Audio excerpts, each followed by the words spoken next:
take 6.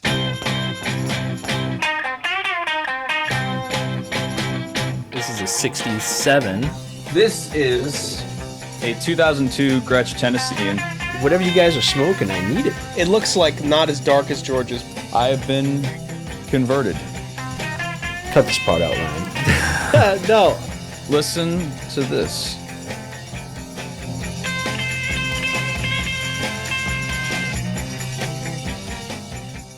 Welcome to another episode of Gear There and Everywhere. I am Ryan, and I'm here with Sam, Dom, Michael, and Paul.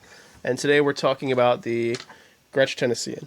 Should we mention that we actually already recorded this episode before, and it got a little nutty? That never happened. We kind of lost our minds a little bit, and it turned into like a 2.5, 3 hour fiasco. No, if you tell people that, they're going to want it. They're going to want the unedited clip. First, I thought we could just talk about the guitar in general. So let me actually share my screen. Okay, so the Gretsch Tennessean is the 6119. You probably know the other orange Gretsch as the 6120, which... Eddie Cochran used one. Yeah, Is that Neil correct? Young. Yeah. Neil Young. So that was the signature Chet Atkins model, the 6120. So that came out in the earlier 50s, and then the Tennessean was kind of a student model of that in 1959. It had one pickup. So yeah, it was just the kind of Esquire equivalent for Gretsch, and it looked a lot different than what George's became. So that's 59, and then moving towards 60, 61, it looks more familiar to us. It's got Hylatron pickups. So the 1959 model had a Filtertron, which is a humbucker, and then it moved to the single coil pickups, the Hylatrons, and this is closer to what George had, but it's still a little different. It has large fake F holes, but they're not bounded. So later on, you'll see it has the bounded fake F holes. Ryan, is this your guitar? Actually, I'm looking at it. I can't tell if that's mine or not, actually. Oh, wait, I see it. It's in the middle of your screen. Gray background. This one. One to the left. One next to it. That one's mine. Hey! Wow, what a surprise you happened to stumble look upon at that guitar. It's a pretty one. And that's the year that George's was, the 63, right? Yeah. By 63, it looks more familiar. Maybe we could actually show our guitars for a second and just kind of talk about the specs of ours. So this is a 67 in more of a walnut finish, whereas George's and Ryan, yours is more cherry, right? Yeah, it's a little bit cherry. It looks like not as dark as George's, but most likely that's just because of time. Paul's is a bit more cherry red, right? Mine's is still pretty cherry. Mine still has some pretty dark coloring to it, especially in even if I bring it outside, it still looks pretty dark. And yours is 64? Yeah. So, this is a 2002 Gretsch Tennessean. This is not a Tennessee Rose. I believe this is an early 2002. So this is before Fender bought Gretsch. You said it's modeled after the 62 one, so it's pre-signature? Yeah. Is that? Okay. Yeah. Still a very beautiful guitar, though. And Probably looks the closest to George's, though, or maybe Paul's, because like that red dark finish is nice. Yeah. So aesthetically, it looks better than the Gent. I agree. The hot take. Even though this is still more of a student model, the Gent and the 6120 were the more deluxe, pricier guitars. So these had the single coil pickups, the Hylatrons, which are really low output. I've actually measured mine, and they're like 2 kilo ohms, which most normal guitars are like 7 to 8.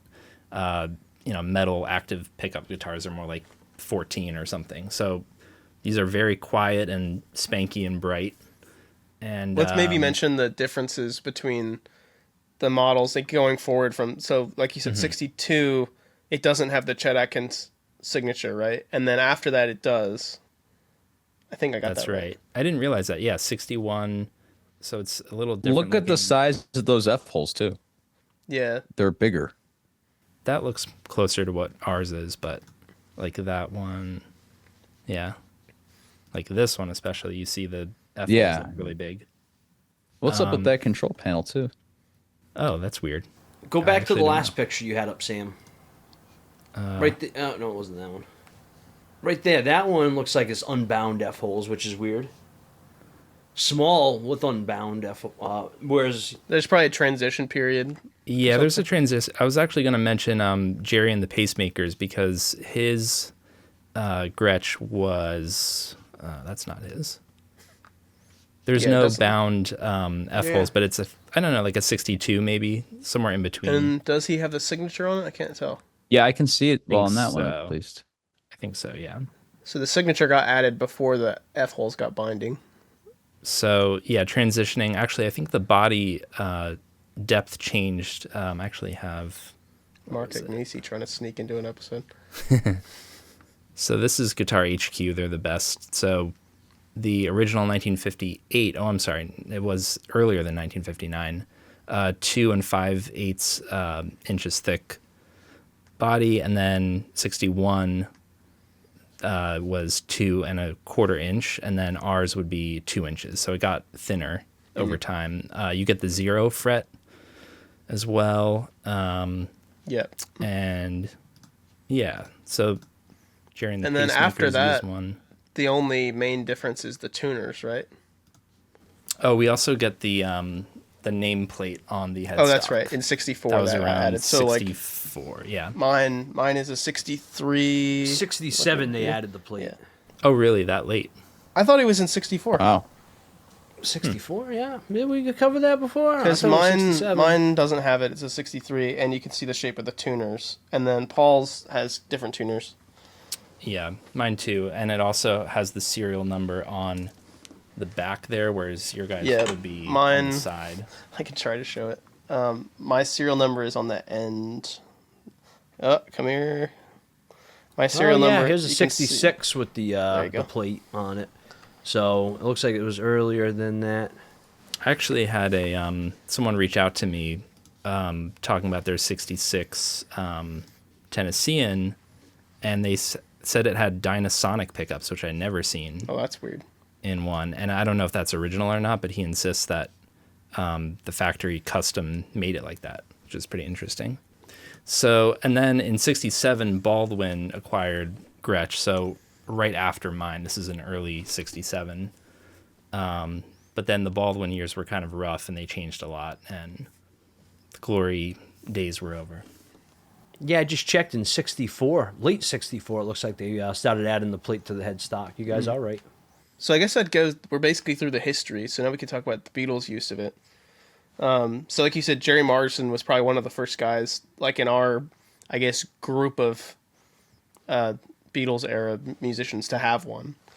And then after that, George got one, and he got his in December 1963. I believe it's visible in the Christmas shows, but it's kind of hard to find a good photo of that. So we found the next closest photos, which is the London Palladium show in January.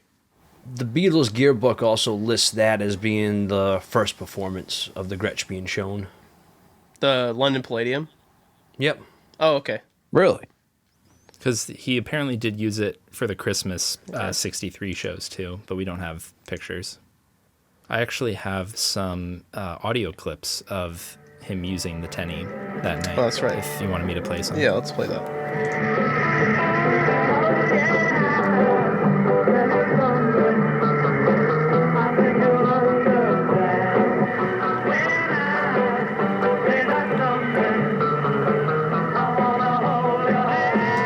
So it's not great quality audio, but you can hear him using the Tenny, which is pretty cool for that era. And so the next recording that it's on, the first actual like record recording it's on, was a little bit later in January. It's on "Can't Buy Me Love," which they recorded in Paris. The solo that he did that day, I believe, made it onto the backing track. That solo is You from can hear January, it. right? From Paris. Yeah, it's the one that's the hardest to hear because he double tracked the gent later on it, but you can hear an earlier, really rough sounding. He does other things This like is yeah, optional, Bigsby. Ryan, but I do have a clip of that in the group I sent you. Okay, yeah.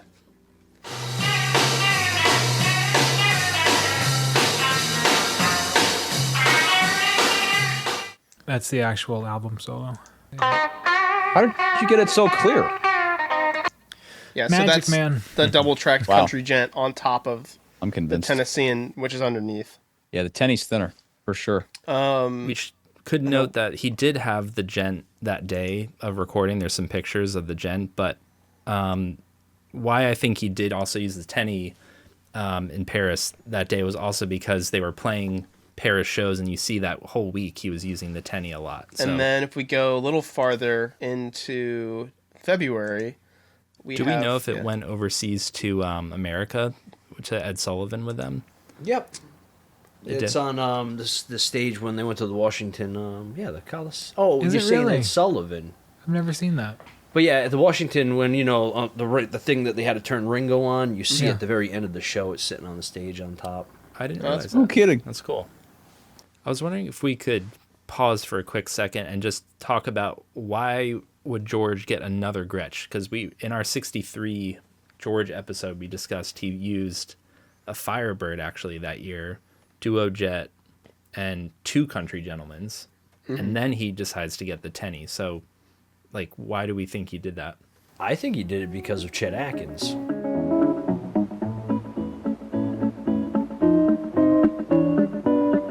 And if you see Chet Atkins had all these models. They're all his signature model. Just as my Beatles string video, I said the same thing, that George's whole sound revolved around country as well. That was a big influence for him, I would say, before he got into the Indian music, of course. It was all country. So everything was marketed to the country, all the Gretsches. So he was looking for that twangy sound, and I think that's why he stuck with them. Yeah. So if young George looks at this, That's the early country gent, yeah. Yeah, it looks so single weird colorway. without the binding on the F-holes. Also, one more thing about the history. This is kind of random at this point, but the Tennessean was the only one of like the gent, the 6120, that remained single cutaway. So the orange 6120 and the gent went double cutaway in like 61, I want to say, or 62. So this Probably always because kind of it's remained. the budget model. They're not going to bother It's the making- budget model, yeah. Which is, I have a theory too about that, because like you see a lot of bands, British invasion bands, getting a Tennessean right after George appeared on like Ed Sullivan. So it would make sense that like a student model would be more, it would be easier to buy for these guitarists who want to be like George. Do you think that factors into the pickups too? Like, is it cheaper to make a single coil pickup because it's one coil instead of 2? And Or, so, well, yeah, not- the Filtertrons are humbuckers, so that would kind of, that would make sense. So maybe that. hadn't he had just purchased a second country gent because the first one went wonky for a bit.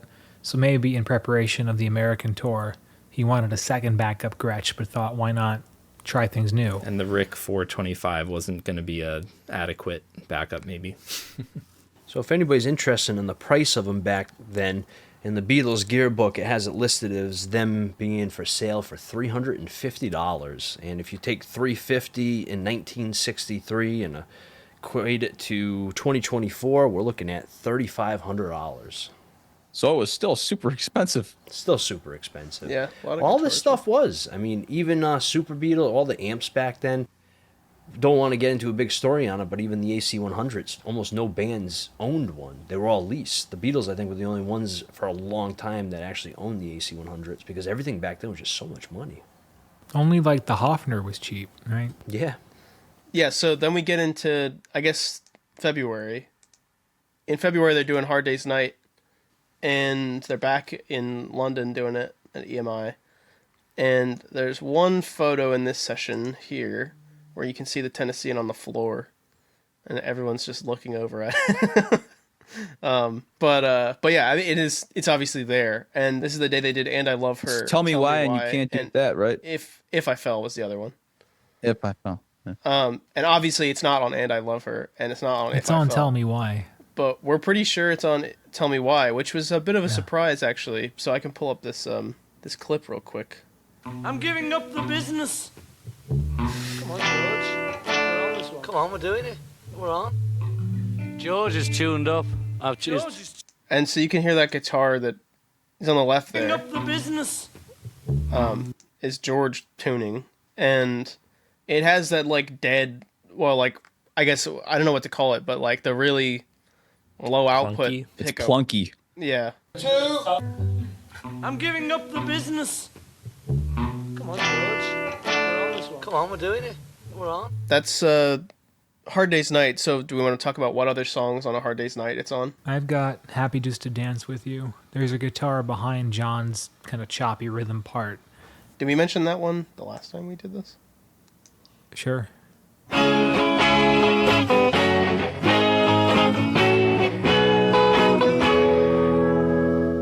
I'm mostly hearing 325 That sounds like a gent. there. I think it's Jen. Yeah, I'm not convinced on that Definitely one. gent. And then the other stuff we have, I'll Cry Instead is easy Tennessean, right? I think that's right. Gent. Well, actually, no. I think it could be Gent. It's just Yeah, in you're that right. It could be pickup. Jen. Yeah, that quackiness. It's the too Tennessean smooth. doesn't. The Yeah. Tennessean doesn't sound like that. You're right. Yeah. And then what else is there that's on? I've got Hard Day's When I Night. Get Home, but it's so buried in the mix, it's going to be hard to tell. Yeah, what that's it a is. tricky one.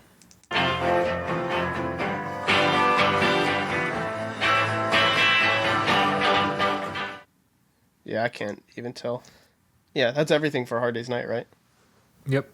And then I guess I can quickly mention the Long Tall Sally EP, which probably not on Long Tall Sally.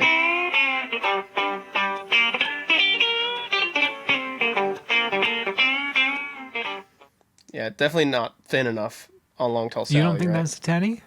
I don't think so. I think that's a country gent. Listening to that could, I mean, it's thin enough where it could probably be. It's very Oh, quacky. man. Tenny. Interesting. Well, let's see. And then Matchbox is also on there. I'll try it after we're finished here. All right, what about that one? That's a gent. During the solo, though, I think we had said that Tenny, it was a little Right, yeah. brighter or something, right? Yeah, there's a couple of overdubbed Tennesseans on the solo. And then the other one, obviously, I Call Your Name is 12 string, but Slow Down is or in Slow there. Down is the other one that's on that.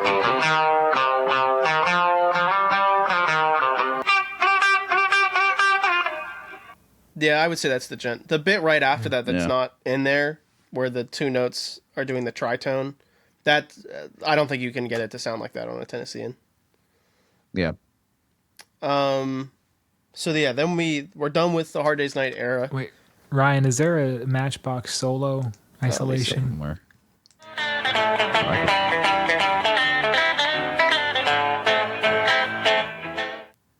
I recorded the solo in 21 with a borrowed gent. If you guys don't mind.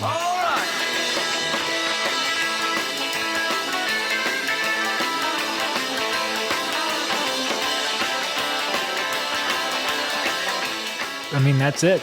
Yeah, that's the sound, man. You think? Yeah.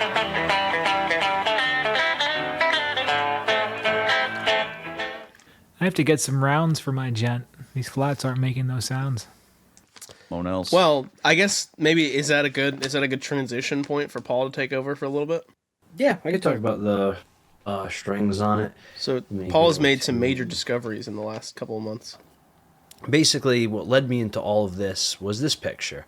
And you can see that at the end of the string, where that's the Bigsby's axle, right below the axle, you can see these little puffs of fur. And it's like a little yellowish, looks like almost lime green, little puff. When I was younger, I'd picked up a pack of vintage Gretsch strings, and they were Chet Atkins strings. And those are the Gretsch Chet Atkins strings. Now, again, a lot of stuff to go into on these strings with like the catalogs they were offered in and string habits. Again, there's a lot that goes into it, so definitely check out my video. But what he is using is round wound, and there's the yellow fur puff. I know can't really zoom in that well, but they're an 11 gauge string set, and they came with a wound G string. And it's in the Beatles gearbook. Jerry Marsden said that as early as the Cavern days, there was a huge desire for the Beatles and most bands at that time to switch the strings around and use unwound G, basically.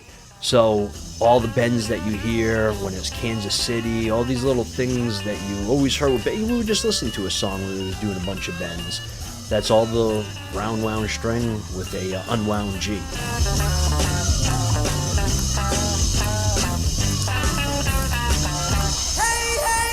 So then next picture is if you look at Milan. This was I think in June of 1965.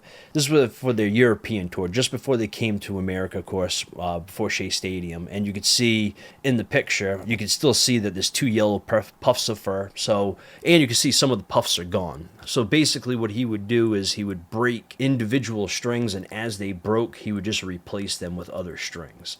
So every so often, I didn't show the picture here, but I have pictures of him changing the set of strings at different points, though. So he would change a full set every so often, but he would stick with the original Gretsch string. And then here's a picture right here. This one is from August 11, 1964, and you can see some of the yellow puff is present, especially on the A string in that photo. But the yellow puff pack that you had, is that rounds or flats? Rounds. Okay, so it was primarily rounds on the Tennessean generally. Yeah. Would you say it's rounds and rounds get the Beatles sound more closely, generally? I wouldn't even say 100%. I would say 100%. I'd say 1,000,000,000%. It literally is. That's been the missing answer, and I don't know where again the flat wound debate came from. I don't know who. I think I've boiled it down to just big companies trying to market, just trying to say to themselves, you know what, we were around. Nobody knows what strings the Beatles used. They used flat wounds, and we're going to go for it. But yet, even in the Beatles gearbook, and all the answers have been everywhere on which strings the Beatles have been using. Even today, there's a picture, you know that famous picture where George is changing the string on his Rickenbacker 360? That one even shows exactly, if I have that right there, that picture. If you look at the string dangling off of his 360, you can see it has a curl to it. Only the flat wounds back then did that, not the round wounds. Perfect. And in my video, I said he used the flat wounds on the 360. So you get it was there the whole time on what strings he was using, and factory strings were all they use. To clarify your point on how the 360-12 being flat wounds doesn't contradict the round wound thing you just said, you had pointed out in your video that Rickenbacker would send them strings when they got John's Miami 325 and the 360-12, and it says on the packet, don't use anything other than these Rickenbacker strings on a Rickenbacker guitar. And your theory is that they did that because they knew the neck joint was bad, and if you used a higher gain string, then your neck would snap on your guitar. Yeah, exactly. And Rickenbacker didn't, of course, those will have problems with their guitars. So what are they going to do? They're going to market that as hard as possible to let people to know, hey, don't do it because you're going to have issues. And if you do have issues, it's not our fault. And then it comes to find out, with the whole weak neck, they did have weak neck joint, and they did know it was a problem even back then. Paul, those Chet Atkins strings were Monell's, correct? I don't know. I would assume so because I've seen some of the tarnishing that it has, and I would say the tarnishing does not like the nickels I have. Those E340s, the Sonomatics, they still have a good shine to them. They still look good. These are definitely a lot more dull. Yeah. Like the Kurt Manigan Manels that I have. They have that little bit of a dull once you use them a little bit. So I happen to have a few sets of these. These are the Kurt Manigan Monels 11 to 48. I have them on the Tennessean and my Gents, and I've been converted. It completely opens up both guitars. Flat wounds make it sound a little bit dead. The bends too, but not even the bends. Oh, it's way easier to get. Yeah. Just the sound. I know you had, when I had just did the string video, I know you had come up with a few sound clips of you demoing it out. Oh man, it sounded awesome.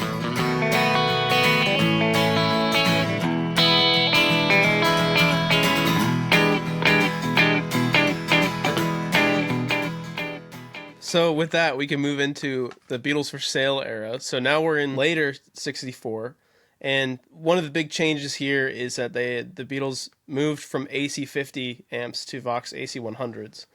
And a session that we can note is the Babies in Black session, which Well, this is just from big picture too. It's everywhere. It's on this the album, right? Everywhere. Tennessean.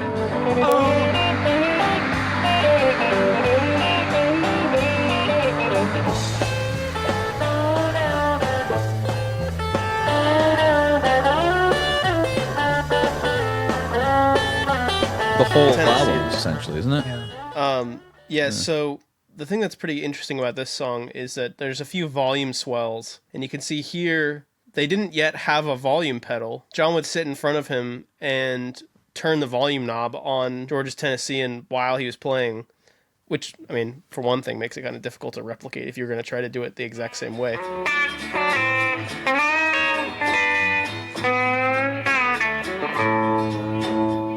Obviously, I'm a Loser. Could I actually, for a quick second, talk about the tone of the Tenny? Because on that album, I'm convinced almost everything is the middle position. But it's confusing to some people who don't have a Gretsch that the middle position here is the actual pickup selector. So you have bridge, middle, neck. But then you also have the other switch, which people call the mud switch. And in the middle position, it's just normal. And then in down and up, it's like a mud switch thing.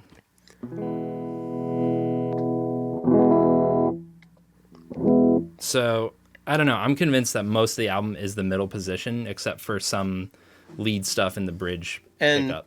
basically everything was that clear tone on the tone switch, with one notable exception, which is I'll Follow the Sun. That might not even be that dark sounding for many guitars, but for the Tennessean, to get that dark, there's no tone knob on the guitar. It's all master volume knob and then volume for each pickup. So the only way to get different tones is using the selectors. And the other switch you have there, which is unique to Gretsch's, is a kill this switch. It's silly. It's the standby switch. So it's on, off, on. I think in the 61 guitar that I showed you, they didn't have that yet. So I think 62 they added for like really no reason, unless you want to do like bucket head stuff. What songs do we think were not the Tennessean? Because I'm pretty sure pretty much the whole album is. 18th of No October. Reply. I don't think there's any electric on No Reply, is there? Yeah, Possibly there's not. electric. Hang on one sec. Let me just look up session audio. Yeah, George is doing what? Like, Yeah. There's a 6 on that third chord. That's not on the acoustic. Acoustic? Give me one sec. Gibson acoustic. Stratocaster. Okay, so here we go. A Rickenbacker 12 string. No reply. They said it wasn't you, but I saw you peep through. Can you hear it there? Yeah, but is that in the finished track? This happened once before, when I came to your door. No reply. It's kind of in the right side. If I go It's like try to very in the isolate. background, but But yeah, it could be the J160 or it could be the Tennessean, maybe with that mod switch again. I don't actually know. But after that, we have I'm a Loser, Easy, Yes. Babies in Black, obviously. Yes. You have a Yep. clip of rock and roll music here. Let's see.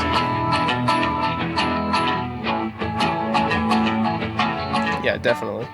Well, that's predominantly 325 on that, but yeah. you Right, can but hear the that Tenny other in the back. guitar, Yeah, yeah. the neck pickup, other Yeah. stuff. And then Mr. Moonlight. This was Mr. controversial Moonlight, last time. absolutely. They go crazy on the outtake with the Bigsby. I Although, thought that was yeah, we talked John, about this. though. That was Yeah, you John, said wasn't that. it? That was John, you're right. Yeah. Maybe I don't know about Mr. Moonlight.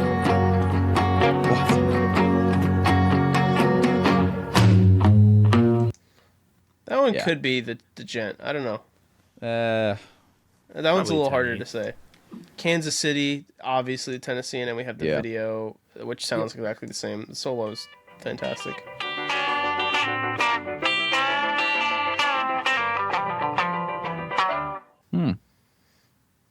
What? Does it sound more gen to you, Dom?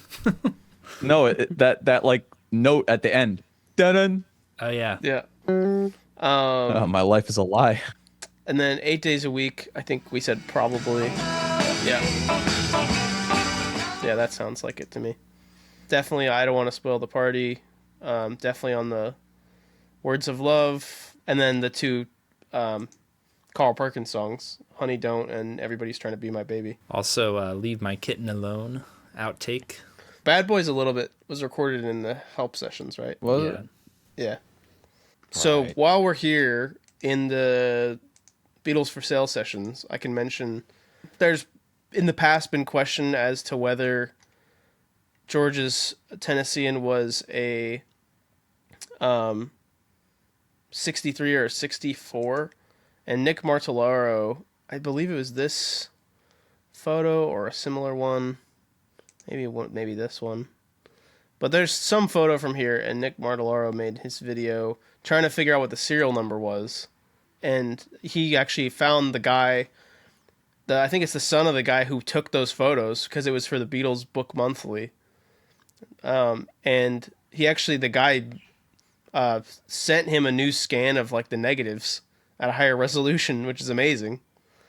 And he was able to just sort of barely make out the serial number, most likely. And regardless, there was a few different options for what this serial number is actually saying here, but regardless, it has to be a 1963 guitar and not 1962. So then when we get to Help, Arrow,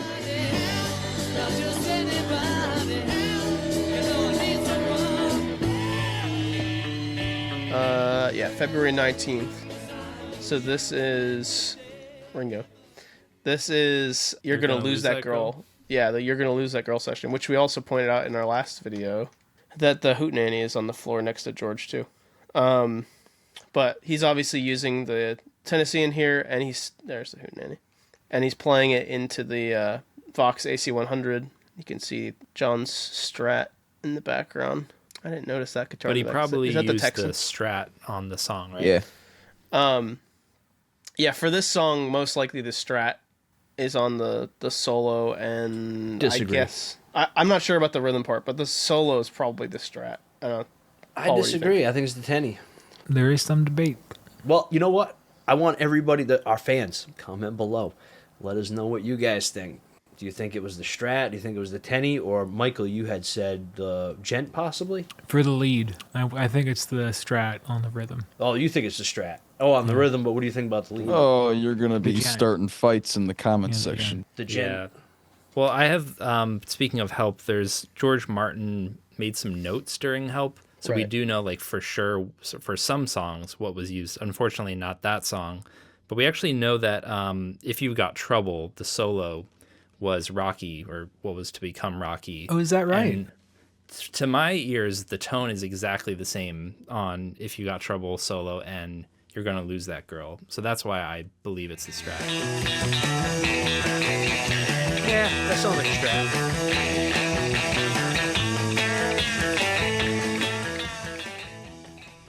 On You Like Me Too Much, definitely the Tennessean. And George also on the J160 for rhythm. George Martin also wrote that Yes It Is the Tennessean, That's crazy. which is really interesting because it's the volume swell thing. I Need You, it's obviously the Spanish acoustic and Rickenbacker 12 string. Another Girl, interestingly, he has Gretsch at the end, which I don't think made it on Another Girl. The only other one George Martin wrote was The Night Before, George on Gretsch and Paul on Casino. What about the choppy rhythm on Another Girl? That's gotta be a John on the Strat. Strat. Yeah, Okay. no question. Okay, well then the ones that are left out, Help, obviously the Tennessean. And then you said The Night Before It's was Only Tennessean. Love. Yes. Night Before solo is Tennessean. Dizzy Miss Lizzie, definitely the Tennessean. It's Only Love, probably the Tennessean. That's the whole theory with It's Only Love with the Leslie that everyone talks about, but it probably was just the Bigsby. Well, Perry made a good point with that, the tremolo on the, but he said it was on the A. That's what Yeah, if but it's like, an AC30. I feel like I can play that choppiness like Consistently enough. Like you Yeah. can Yeah. get that sound Yeah. without a Leslie.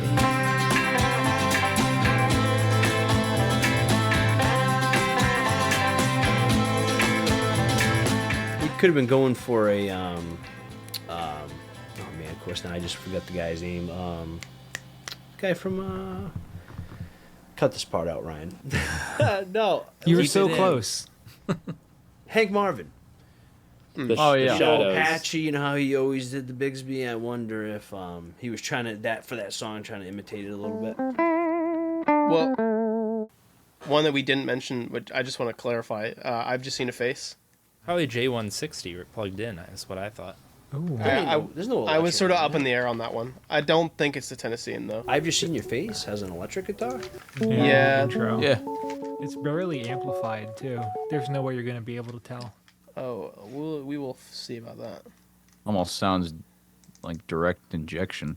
Right. Yeah. There's almost no amp tone at all. Yeah. Yeah.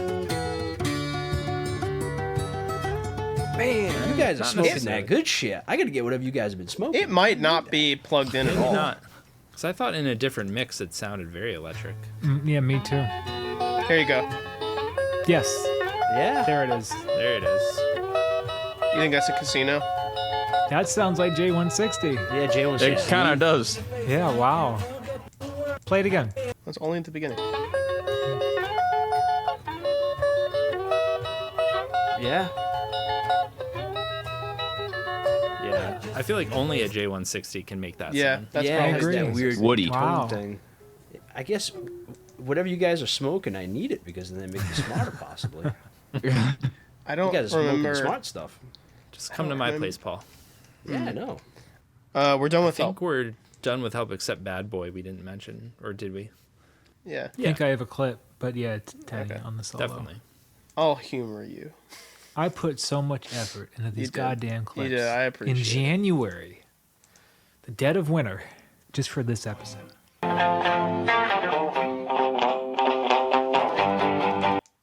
Yeah. Mm-hmm. Tenny. Yeah, so I guess we're moving on to Rubber Soul, which is barely on. The only ones that are options, is not Drive My Car, that's definitely Strat. And then definitely Strat on You Won't See Me. Yep. And then definitely Strat on Nowhere Man. Yep. Probably Strat on Think for Yourself. Strat What's on that? the word.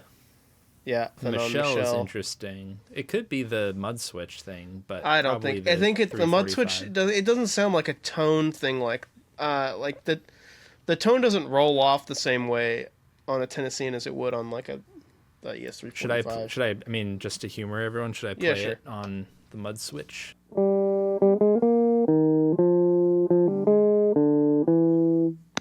It's almost not muddy Yeah. enough. Yeah, even well, that's the thing. Even with the mud switch, the Tennessean is too thin. It's like the pickups Yeah. just aren't. You need a Yeah. humbucker to get it. I thought he like- played it up high though. Doesn't he play like at the 5th fret or 7th Yeah. fret or whatever? But it doesn't get that. That's closer. Yeah. It sounds way better with like a Gibson humbucker.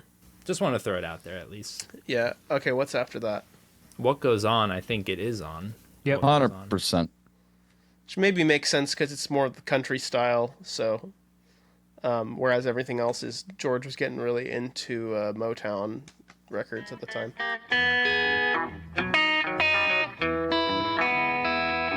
Okay, what's after? What goes on? That's Girl. We next, have Girl. so- It's not on. no, I'm no. looking through you. I actually think it's possible it could be the Tenny. Unless I think you the crank clip it. might be the solo from the outtake, which we decided was Strat in the last episode. Yeah, I think it's the outtake clip. Yeah, that's a Strat. Yeah. Undecided, no comment on that one. It does but sound. I'd Oh, probably we say skipped Strat. I'm Down earlier. It's on I'm Down. When you know I'm down, when you know I'm down.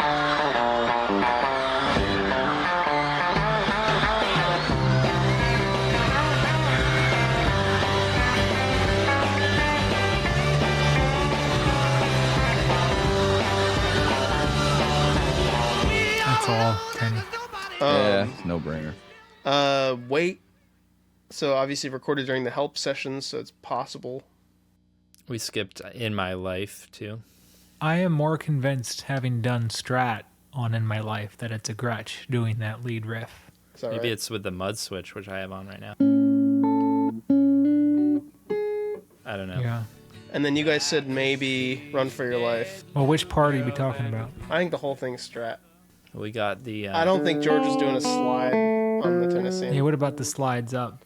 I think it's still that's probably Strat. Could it be a Strat. possibility that Paul played it on the casino? Because he was Possibly. doing Drive My Car with Yeah. the bottleneck anyways, right? with the slide anyway. Can I play my video? But of it? regardless, though, sticking with the Tennessean theme, I don't think it's the Tennessean either. Okay. Yeah. Should I play my Run for Your Life video or no? Go ahead. Plug it. Plug your own shit. Why not? At least it ain't a Holly thing. I guess while we're at it, subscribe to Man with No Expression? Question mark. Maybe. If I can even find it. Question mark. Earn a $10 Only if we see his expression. You're seeing it right now, man.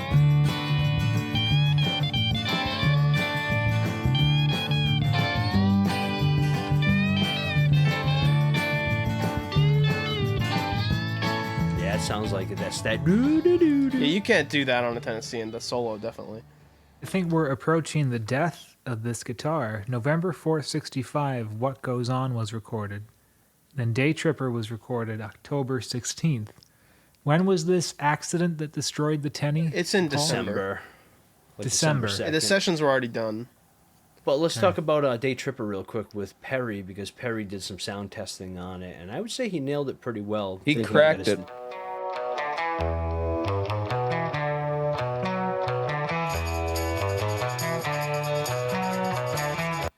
Wow, who's that top comment? Yeah, so you think maybe that the 345 gives it the sort of muddy basic track and then the overdub like plunkiness Yeah. with a Tennessee. The 345 is definitely correct. 345 is Which definitely on. It's identical. Yeah. Could be Strat, too. Yeah. So, and that's it. And then, Paul, do you want to say some final parting words for this guitar and its untimely demise? So yeah, let me just screen share because I'll make this part really quick. So basically, right when Paul McCartney's Hofner was found, so it was posted about the tuning key being a little bit different on the guitar. So right away, I tried to make a video almost like next day after the Hofner was found. So make a long story short, there was a car accident, not a car accident. Well, a few guitars fell off the back of a Well, guitar when they were on got- the. I Paul, got do you the want me to photo. read it? Because I have the excerpt from Mal's book here. Yeah. Yeah, read it, Sam. Yeah, I'm going to read a book. It says, when Alf brought the Austin Princess to a halt to find out what all the fuss was about, he was greeted by the incredulous truck driver. Didn't you hear it fall off? He implored the chauffeur. As it turned out, the spare country gentleman had fallen off the back of the limo a few miles back while Alf was driving, blah, blah, blah. A distraught George looked on in disbelief as Alf and Neil gathered up bits of the destroyed guitar along the motorway. About 13 lorries went over it before our chauffeur could get near it, he recalled. Ironically, the stray pieces of broken guitar came in handy a few days later. When Paul broke one of the machine heads on his Hofner violin bass, Mal was able to use the spare parts from the ruined country gentleman to make the repairs. So right there, that's the most important part of the whole puzzle, is that missing key. And this is a few days later. You can see it's changed colors. Yep. And it's So- in an odd location as well. It's off, like, way off centered from where it is. And then here it is with it found. And then we can see there's clearly the Gretsch Tennessean Waverly tuning key with the round button head. And that was what was on Paul's bass, so he was fully right on what he used. So now, the other theory going in with that is 100% First, Paul, they were could wrong. we show? Can Michael actually show the country gent tuning key just to prove your point Yeah. even more? Because the gent tuning key, it wouldn't have looked like that at all. No, it's completely different. Gold, too. It's all gold hardware. Totally now- different tuning keys. Totally different. The gold and everything else, size, everything's different on the thing. Now, also, though, I want to point out George says the whole scenario happened a little bit differently. He said they pulled over, the truck driver handed George personally the broken guitar pieces. That's all George basically says. Everybody kind of has a different story. And George also says they loaded 12 or 19 guitars onto the top of the car. So things get a little hairy with it all. Also, if you look at George Harrison's selector key position switch, it has a silver tip. And if you look at closer pictures of it as well, you can really see that it appears that it's a Gretsch silver Tennessean selector switch. So I feel like it's another part that was laying on the ground that they took, and George needed one in the jam and probably had a little slight sentimental value to it and said to himself, hey, you know what? I'm going to put this on Lucian for the meantime. That thing is destroyed, gone. You're never going to find that Tennessean ever again. That'll never come to auction. Now, was your theory also that the gent was destroyed at the same time? Yeah, I have that theory as well. Just like I was going to say that as well because you never see it again. And if you look at what guitars George was touring with, he was only at that time, and you see it even at Shea Stadium. He only has his Rickenbacker 360 12 string, his Tennessean, his Country Gentleman. That's it. But didn't he give no other away guitars touring with the him. Gen 2, that guy from like the Foremost or something? Yeah, That's something the like that. dial-up mute. That's the dial-up the mute other Gent gent. gave away. The So first yeah, it one. wouldn't be that one. So we Yeah. also, I forgot to mention, the last time we see the gent is December 2nd, which I think is like the day before or 2 days before the crash. They're filming Music of Lennon and McCartney, and then there's this video of them doing Day Tripper, and George is obviously using it here. So this is like the last thing it was filmed in, and then gone forever. But it's crazy that it took us this long to figure this out. So the Tenny's gone forever. Yeah. Rest in But peace. I was real Rest sad in because because Nick's video came out like a few weeks before that, and he had just figured out the serial number, and I was so excited because I was like, "Oh, there's a chance I have it or something." And I don't know how that could have Do we happened. know what road? Do we know what road that crash happened on? We can like go there and try yes. to find like little splint. It was, I had said that, too. Dom, I had said it that. was Berwick on Tweed, not far from the border between England and Scotland. So you guys down to take a trip or what? You go? What are you gonna metal detect like 50 miles or something? Yeah, no, seriously. If you could almost locate a certain specific area, if you metal detected it, or if you knew kind of exactly where it was, I'm sure if you could find a few fragments, that would tell you what it was. But at the same There's time, no I do way. wanna They've mention- repaved the road probably like 100 times since that then. too. I believe Alf helped tie the guitars to the roof or something, because I think John Lennon made some joke at Alf, like, if you find George's guitar, you know what you can do? And he's like, what? You can keep your job or whatever it was. Yeah. Keep your job, yeah. I saw that too. So they were scared too. Maybe they didn't want to admit that 2 guitars got smashed on. There's a whole bunch of theories. Regardless, the Tennessee Tenny's gone, and it disproves a theory on the canteen.com, which is a weird theory that the Tennessean appears on Sgt. Pepper at one point. Yeah, whoever says that is high. It kind of sounds like it. That transition between With a Little Help, well, the Sgt. Pepper and With a Little Help does sound kind of like a Tennessean. But also like a Stratocaster, which is what it is. We could also say that George played a Ibanez gem, like a Steve Vai Ibanez gem on. Let's not get crazy, dumb. All right, my bad. The guitars you break are equal to the guitars you make. Well, to bring this full circle, I thought I could share George did not completely end his fixation on Gretsch guitars because... Yeah. So I don't know exactly what guitars these are, but they're close enough, right? It's a Country Gent on the bottom left, a Firebird maybe, and then a 6120s. Yeah, also George used one in the 80s for the Carl Perkins tribute. If you've never seen this clip, it's really great of George singing some of the old Carl Perkins songs with Carl. He looks like a little boy just smiling at his idol. It's pretty cool. Playing the Gretsch. Maybe we could do some concluding thoughts on what we think about the Gretsch Tennessean, its impact on the Beatles, or any other last comments we have. I think it's like the definition of clean tone, and like, I mean, if you think about the era they were in, go forward a few years, no one was going to be using a Tennessean. They don't crunch up at all. They don't get dirty. They don't gain any low end on the muddiness or anything. There's actually a song by the Small Faces. Can I play really quickly? Because it is a Tenny that it does crunch up a He little also bit. had a White Falcon, right? So are you sure it's a Tenny?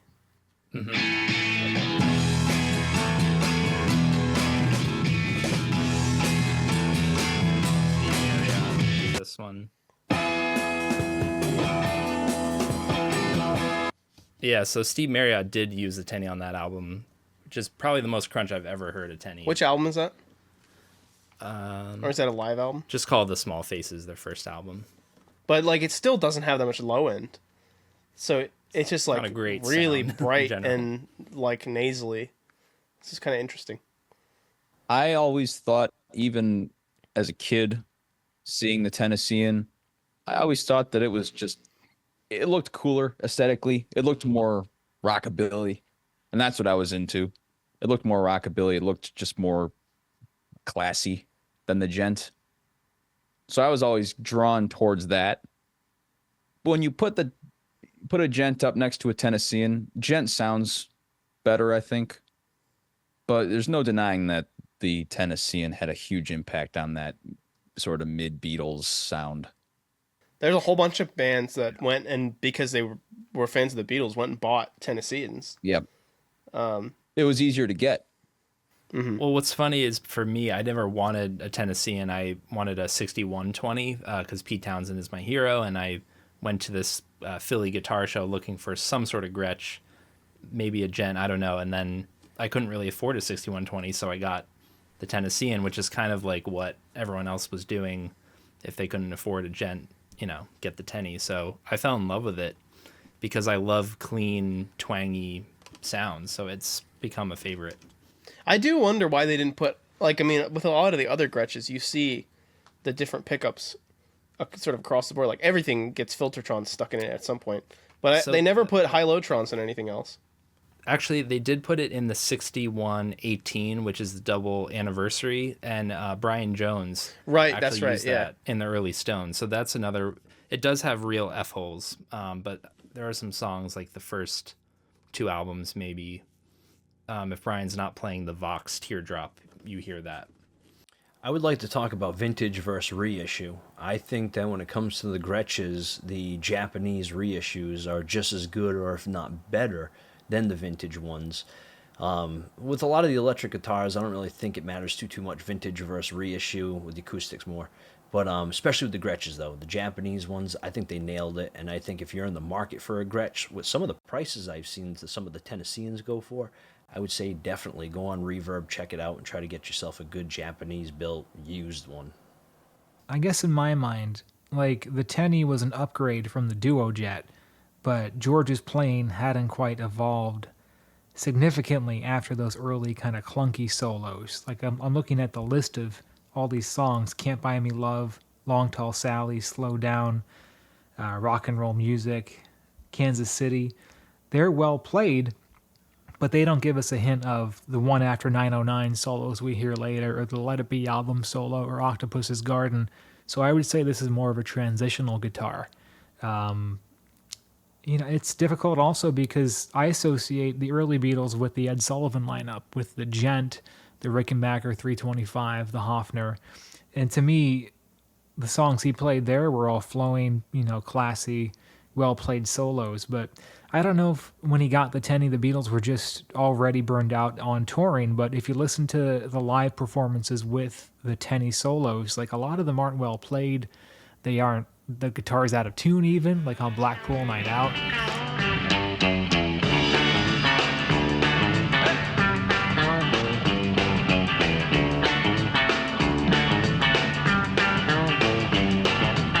I don't think it was his best playing. I don't think it was his most interesting looking guitar.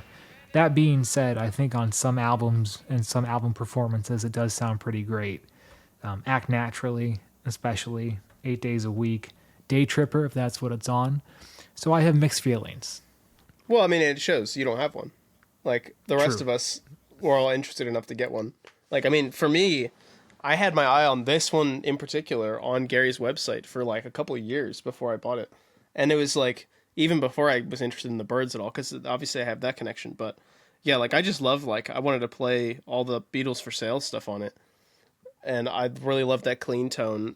And when the thing that I think often forget, because we have a lot of these guitars, is like the first time you play one, because you haven't heard those pickups before, it does feel like magic, because like this is the only way, like the mud switch is the only way to do I'll Follow the Sun and have it sound right. And so stuff like that, it just like, especially because it doesn't have a volume knob, there is no way to screw up the sound of it. Like it just will sound like the record. It's that line that Perry used, is when you find the right tool, you know it right away. You don't have to tinker with anything. It just becomes obvious right away. It's more of a Tool guitar than like the Gent was covered all his bases at the time, or the Strat can do so many more different things. But the Tenny's like, you need that sound. It ended up working out pretty well for them to have this around the Help era, even though it wasn't used a ton. But because it's so clean sounding, you can layer a ton of stuff over it, and it doesn't muddy up the mix. So, and I just think it's cool that, Ryan, you have a 63. I got a 64. Sam has the 67, and then Dom has a reissue. 2002. 2002. But it's cool that we all have a different flavor in a way, so we can all kind of share our experiences with it. And I'm especially excited because mine is, now that we know the serial number for George's, mine is only a month away from his. Yeah, yours was close, because it seems like, too, good thing you brought that up, is they mass-produced these things. Holy They made a hell. lot. A lot. Like, it's kind of scary when I Wasn't it like figured out, 10,000 or something? Yeah, I'm like 11,000 away from like Georgia, or 17,000 I think it was from George's, and I'm a 64 and his was a 63. Like, it's just crazy how many they actually made. Yeah. I think I'm 400 away, and it's like probably about a month based on how many they made that year. Well, I'll just finish it up. I want to grab the last final closing thing, if that's okay with everybody. Go for it. Please, everybody, comment below. Let us know what you think it was on, what were the two songs that we were talking about? You're Gonna Lose That Girl and Day Tripper. Let us know what you guys think, if it was the Tennessean on there or not. And also comment below. Let us know about the Tennessean and what you think about it. If you would buy one, if you have one, tell us a little bit about it. And maybe eventually in the future we'll try to get together with everybody and kind of share our viewers' equipment maybe, or something like that. So I hope everybody has a great night, though. Thanks for watching. Catch you on the next episode. See you guys. Don't smash your guitar on the truck. Yeah, if you're a real Beatles fan, you'll let it fall off a truck.